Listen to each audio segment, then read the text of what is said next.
There are so many things to love about the holidays. Twinkly lights on houses, Christmas songs on the radio, and all the cakes and cookies your sugar-loving heart can desire. But don't forget about all the stuff to hate.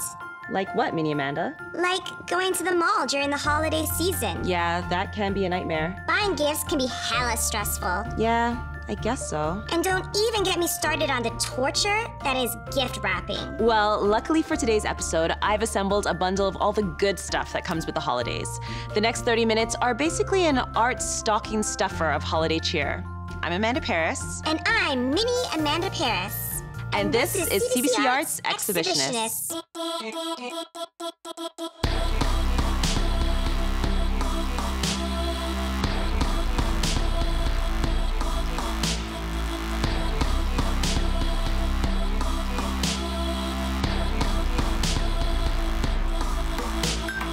I didn't introduce myself earlier. I'm the Mini Amanda. Like Big Amanda, but smaller, with better hair and less facial expressions. I know I look like a strangely hot Christmas ornament, but I actually have a much more important purpose. I'm here to take you on a journey to a fantastical place currently being crafted by a group of very passionate artisans. They're kind of like Santa's elves, a workshop of people making this very special gift for Canada. Let's go!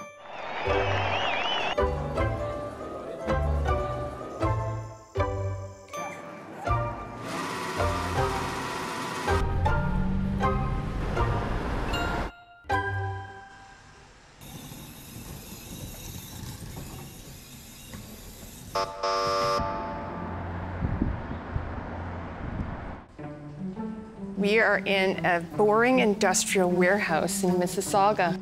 But inside, we've transformed it into this world, our miniature world.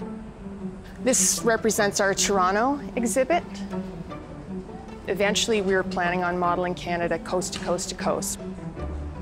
We're working at 1 to 87 scale.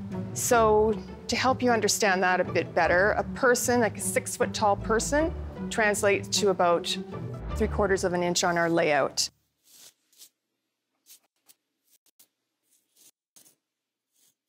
I was a makeup artist coming out of high school. That was my background. I've never worked in miniatures. This was my first time. I really didn't know that this world existed. It does. It's a big world. Prior to this, I was a chef instructor at a local college. And prior to that, I was a chef running hotels and restaurants in the Niagara region. There's a lot of artistry in this. So whether you're, in my case, mixing a cake batter or mixing plaster, they're not that far apart. I've been kind of like a lifelong model train nut. Just not making, trains go through a scene. You have to build the scene, and that's a little world. You're making a little world. But it's a lot of fun. It's a hobby with many aspects and many facets to it.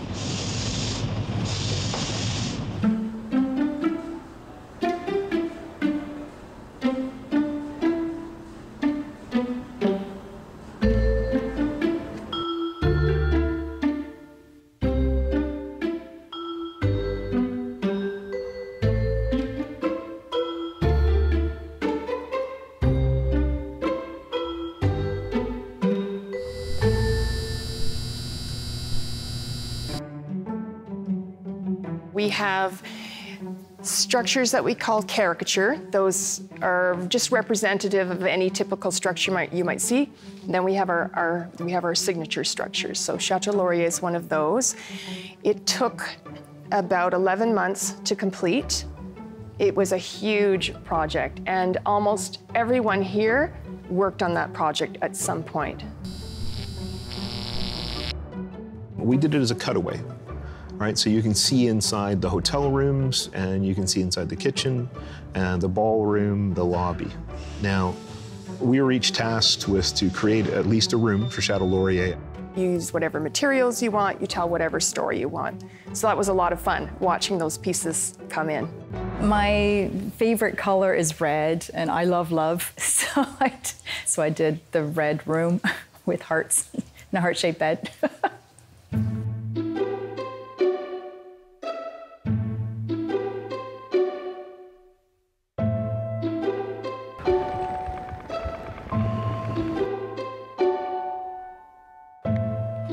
by far, the biggest challenge working in miniatures is knowing when to stop. It's not easy. It's really not easy. You can get lost in a memory, lost in a moment, especially if it's something you're working on that's near and dear to your heart. It's really easy to go deep into it. There's a peacefulness about it for me, and a connection, I guess, to nature, and I really enjoy making the trees and creating each individual tree, because they're all individual and different. When you step back and then you come in again and you see it, everything in place and all done, it's like, it's amazement.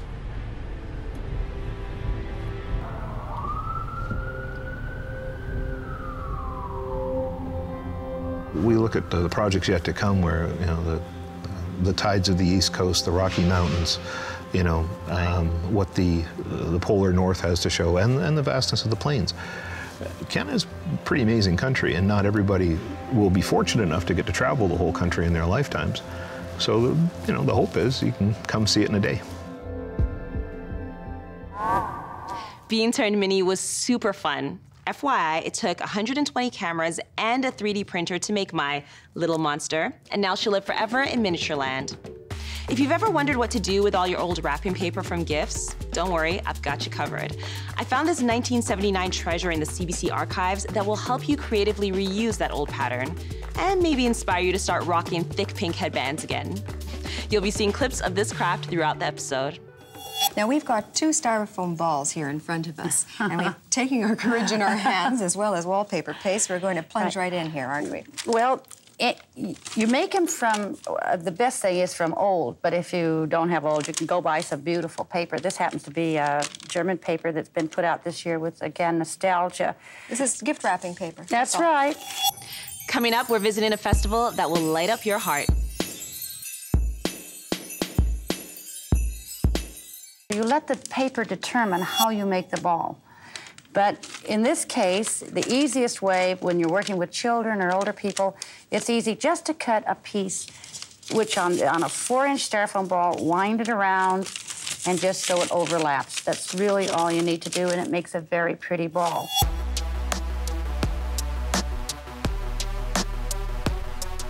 I created an installation for the Ontario Place Winter Light exhibit called The Greenhouse. It's a very simple greenhouse structure, and it's filled with plants that look alive in the daytime. It's full of tropical energy. It's very warm, colorful, and then by night it looks like it's on fire and slowly burning from the inside out. Conceptually, I was thinking about a lot of the interesting artificial components of Ontario Place. We've got fiberglass mountains and, you know, sort of like fake staged natural components that were a part of the old amusement park rides. So I liked the idea of using fake plants and foliage and creating my own sort of fake microcosm. We created a warm hug. It's an interactive sculpture, and in many ways, it's our utopia of an ideal world. We wanted to create a piece that tells everyone that they're loved and that they matter. I was sitting in a sauna, and I literally felt like I was being wrapped in a warm hug. And when we were talking about the concept of something that would be a nice light show, we came up with that idea that why can't we just share that love and that, you know, that energy through an actual sculpture. We wanted to basically use light to share that feeling. When you approach it and give it a hug, it will respond to the love that you give it by lighting up. Over the last decade, my sculpture has largely been light-based. It's not just the physical, it's the what light represents that I'm most interested in. I chose Halo because it is a winter phenomena. It is 3 rings which, when the viewer stands a certain way, they align the light. Halos form when ice crystals align, and my piece naturally evolved to be about alignment.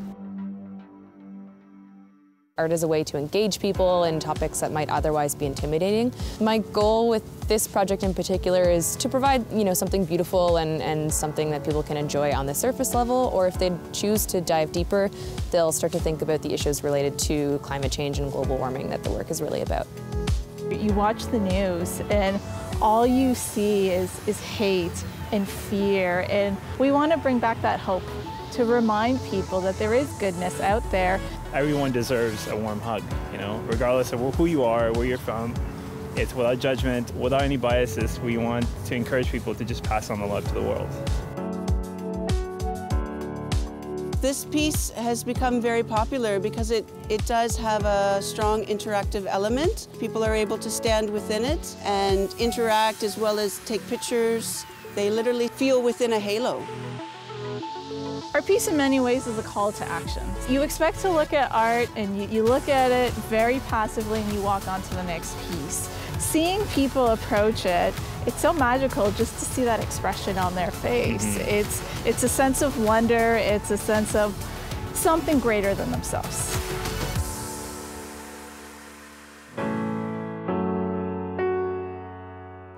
How can you not love holiday lights? They're so magical. Speaking of magical, have you seen the epic cakes created by Lindsay Sung? From cute animals to breast cancer cake series, Lindsay's work has developed a huge following. Cakes are a way for her to celebrate life and express herself. So today, she's passing on her expertise with this how-to video for your holiday dinner table. Take a look. You can turn pretty much any simple drawing of an animal into a cake, as long as you do a round cake.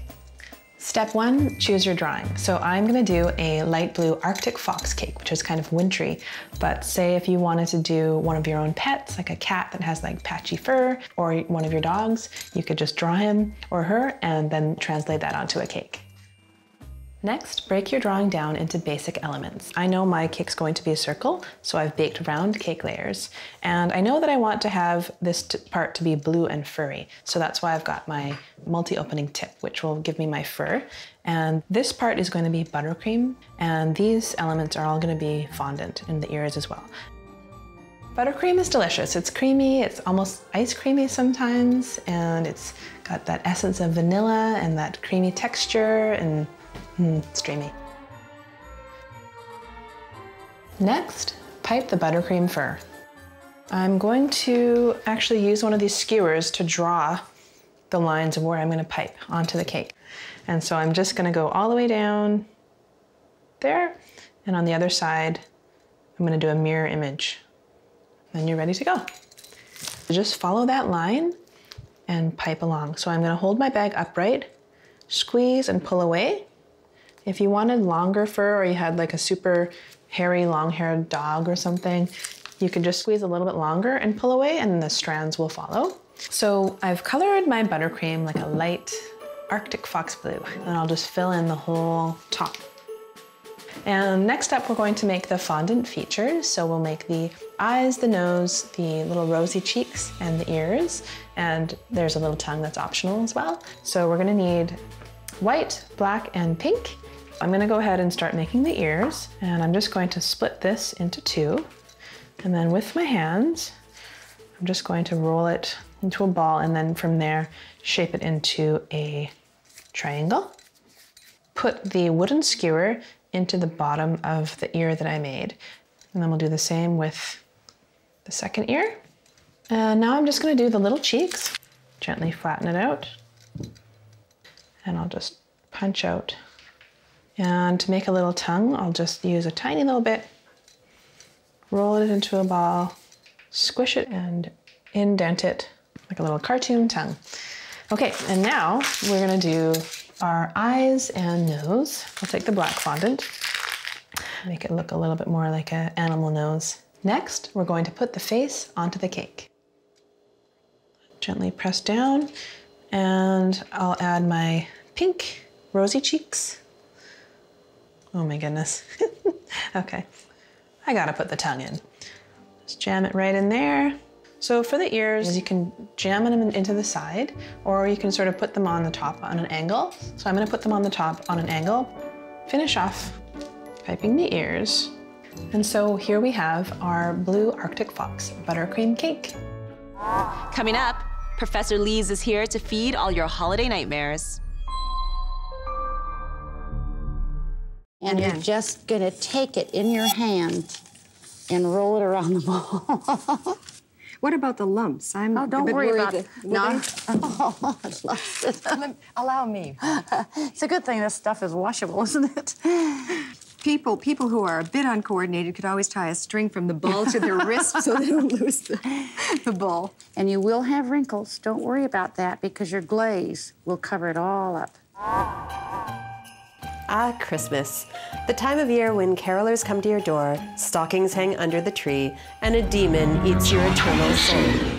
I'm Professor Lees, not really a professor, and this is Art 101. It's not really a class. We're here to go on a deep dive of an idea, an artwork, or a story from the art world that's controversial, inexplicable, or just plain weird. Today we're exploring the culture of Christmas and why some people have turned to the dark side, using evil, fear, and like way too much latex to make Christmas the horrible holiday it was always meant to be. Krampus showed up in Central Europe probably during the age of paganism. He's an alluring creature, adorned with horns, and he's sticking around in Austria. He's half goat, half demon, and around Christmas time, he goes looking for bad children. He has a sort of whip made of birch branches, and he'll put your awful kid in a sack, take them away, beat them, and eat them later, if he doesn't drown them. Feel uncomfortable? Here's the scariest cat ever. From Iceland, this Dark Lord is called Jólakötturinn, the Christmas cat. He's probably been around since the medieval age, and he's here to ruin your damn day. He's not looking for kids who behave badly. No, that would be too simple for this kitten. He's out for all the kids who don't have a new outfit for Christmas. Let me just repeat that. He's an evil cat who will eat your kids because they are not dressed well. I'm in love with this cat. And because Iceland is just plain weird, don't say anything to me, Bjork, we all know it. They also have this lovely gang of ruffians who are here to destroy the holidays. They're called the Yule Lads. They visit on the 13 nights before Christmas. And every single time, they make your life a little worse than it was before. Kids leave their shoes on the windowsill, and the Yule Lads can tell by the shoe whether they've been good or bad. Punishments include stealing your food, slamming all your doors, stealing your candles. Listen, these lads are no Krampus, but I feel like theft and door slamming is a nice break from all the murder that comes with other Christmas fun. Oh, and before you decide Iceland is so far away, how could this possibly apply to my life? Check out your little innocent elf on the shelf. First of all, he's hella creepy and you know it. But also, he happens to be a descendant of a terrorizing figure from Germany named Belschnickel. Hangs out with St. Nick, wears furs, and carries a switch to beat kids with. He always knows which kid is the worst. These beasts from the pit of hell are not necessarily here just to scare you. They have social purpose. Krampus might be pretty obvious. He's what happens when Santa's naughty list is just way out of control. For Iceland's nightmare Christmas cat, it may have been a way to keep people at work late, sewing or knitting furiously, being productive members of society, trying not to be eaten. And all of our new Christmas friends are trying to scare your children into being good people, if they survive the holidays. See you next time for more Art 101, if I'm still alive. I never knew I needed so many evil alternatives to Santa. Thanks, Professor Lees. If you're tired of giving loved ones generic greeting cards over the holidays, check out the work of this next artist. Melissa Prodlock uses wine as her paint, which is not as simple as it sounds. She has to let the wine age, reduce it, and make sure it's the right consistency before she can begin. Here she is to show you how she makes a holiday card out of Shiraz and Cabernet Franc.